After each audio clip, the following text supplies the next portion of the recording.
వచ్చారు? ఇటు పక్క మొన్న మా అమ్మాయి పేరు మీద స్థలం తీసుకున్నాం వదిన. ఆ బండి మీద ఇలా వచ్చాం. ఓ అలాగా.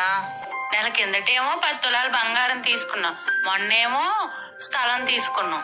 పోనీలే వదిన, మంచి పని చేసావు. నువ్వు కూడా పిల్లల పేరు మీద ఏదైనా కొని పడే వదిన. ఇప్పుడున్న పరిస్థితుల్లో కష్టమే వదిన.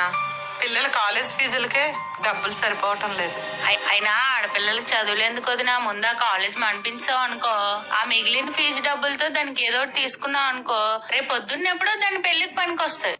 అత్త, ఆస్తులు అన్నవి రోజు ఉంటాయి, రేపు పోతాయి. కానీ చదువు అన్నది ఉంటే రేపు పొద్దున్న మా కాళ్ళ మీద మేము నిలబడగలం.